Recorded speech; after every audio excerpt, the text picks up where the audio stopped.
नमस्ते, मैं आभा करंदीकर आपका इस चैनल पे सहर्ष स्वागत करती हूँ। अभी हम लोग योग देख रहे हैं। पहले चैनल में हम लोगों ने वीडियो में सुनफा, अनफा, दुर्धरा ये तीनों योग के बारे में जानकारी ली। अभी हम लोग केमद्रुम योग देखेंगे। केमद्रुम योग का फल क्या मिलता है, वो कैसे बनता है, कुंडली में कैसे देखा जाता है, इसके बारे में हम लोग डिटेल में बात करेंगे। केमद्रुम योग के 13 प्रकार है, 13 पैटर्न है जिससे केमद्रुम योग होता है। पहला जो है वो सुनफा, अनफा, दुर्धरा ये योग कुंडली में ना होने के कारण केमद्रुम योग होता है। मैं वापस बताती हूँ आपको। सुनफा, अनफा, दुर्धरा ये तीनों योग अगर कुंडली में ना हो तो केमद्रुम योग होता है। हम लोग थोड़ा थोड़ा करके समझ के लेने वाले हैं एक एक योग देखने के बाद, और अंत में उसका फल देखेंगे।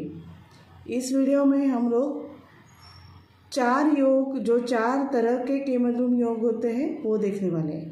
पहला हम लोगों ने देखा कि सुनफा, अनफा, दुर्धरा योग ना होने के कारण केमद्रुम योग होता है। अभी जो हम लोग देख रहे हैं ये सामने कुंडली है, वृषभ लग्न है, चंद्र मिथुन राशि में है और 5 अंश पर है, और इस तरह से कुंडली बनाई है, और शनि स्वगृही है, भाग्य में है। ये जो योग बनता है तो वो चंद्रमा नवमांश में अगर नीचे का हो, चंद्रमा वृश्चिक राशि में नीच राशि में, उसकी चंद्र की राशि जो नीच है वो वृश्चिक राशि है, नवमांश कुंडली में चंद्रमा अगर वृश्चिक में आता है और भाग्येश का उसके ऊपर दृष्टि ना हो। इस कुंडली में हम लोग देख रहे हैं शनि का लाभ स्थान पे है दृष्टि, और तृतीय स्थान पे दृष्टि है, और 6ठे स्थान पे दृष्टि है। मतलब शनि की चंद्रमा पे दृष्टि नहीं है। तो ये योग इस तरह से केमद्रुम योग बनता है कि चंद्र नवमांश में नीचे का हो जाता है, नीचे राशि में जाता है, और जो भाग्येश है उसकी दृष्टि ना हो तो ही ये योग बन जाता है केमद्रुम योग। ये हम लोगों ने दूसरा प्रकार देखा। अभी हम लोग तीसरा प्रकार देखेंगे केमद्रुम योग के। कृष्ण पक्ष में रात्रों का जन्म हो, जातक का रात्रों में जन्म होता है, रात्रि में जन्म होता है, और चंद्रमा यहाँ पे चंद्रमा नीच राशि में है, 11 अंश पे है, और नवमांश में चंद्रमा ऐसे ग्रह के साथ हो जो ग्रह नवमांश में नीच राशि में बैठ रहा हो। फिर से देखिए कि रात्रि का जन्म है, कर्क लग्न है, वृश्चिक का चंद्र है, चंद्र नवमांश में तुला राशि में जा रहा है, लेकिन रवि यहाँ नीचे का हो रहा है।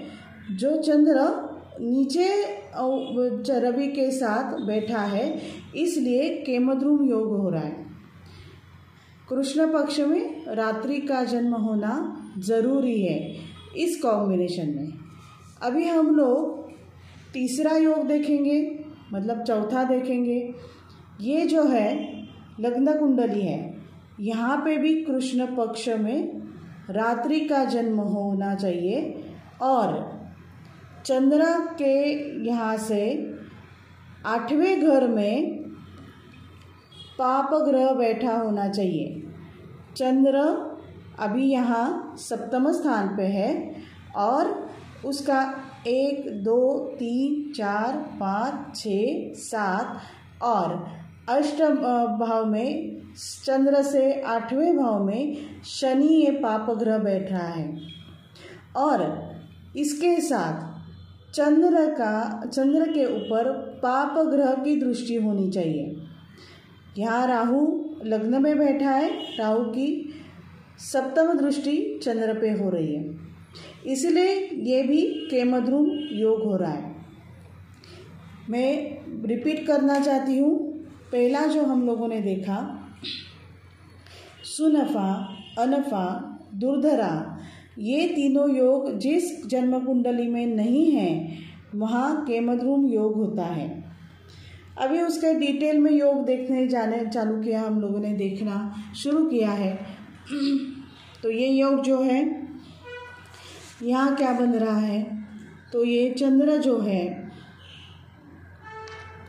चंद्र मिथुन राशि पे है और नवमांश कुंडली में नीचे का हो रहा है, और ये लग्न कुंडली में भाग्येश की दृष्टि चंद्रमा पे ना हो तो ही केमद्रुम योग होता है। आगे की कुंडली, आगे का योग हम लोगों ने कैसा देखा कि चंद्र जो है वो लग्न कुंडली में नीचे का है ही, जातक का जन्म कृष्ण पक्ष में रात्रि होना चाहिए, ये देखा। और दूसरा जो देखा, उसी कुंडली का जो चंद्र है जो नीचे का है वो नवमांश में अगर किसी भी जगह गया तो भी उसके साथ अगर जो ग्रह है वो उस भाव में, उस राशि में नीचे का होना चाहिए। यहाँ रवि नीचे का हुआ है, चंद्र के साथ नवमांश में बैठा है, इसीलिए यहाँ पे केमद्रुम योग हो रहा है। और हम लोगों ने चौथा योग देखा, कृष्ण पक्ष में रात्रि का ही जन्म होना चाहिए, चंद्र जिस भाव में है वहाँ से 8वें भाव पे पाप ग्रह बैठा हो और चंद्र पे पाप ग्रह की दृष्टि हो तो केमद्रुम योग हो रहा है। इस तरह से हम लोग केमद्रुम योग के एक एक प्रकार देखते जाने वाले हैं और अंत में केमद्रुम योग का फल देखने वाले हैं। पहले एक एक करके कुंडली समझ लेने चाहिए और बाद में हम उसका फल देखने वाले हैं। आप इस चैनल को लाइक कीजिए, सब्सक्राइब कीजिए, नोटिफिकेशन का बटन दबाइए, मतलब अगला वीडियो आने के बाद आपको तुरंत में नोटिफिकेशन आ जाएगा। एक एक करके ऐसा छोटा छोटा करके एक एक योग हम लोग समझ के लेने वाले हैं। आपका इस चैनल पे आप देखने के कारण, आप समझने के कारण आपका धन्यवाद और आगे मिलते हैं नेक्स्ट वीडियो में। धन्यवाद।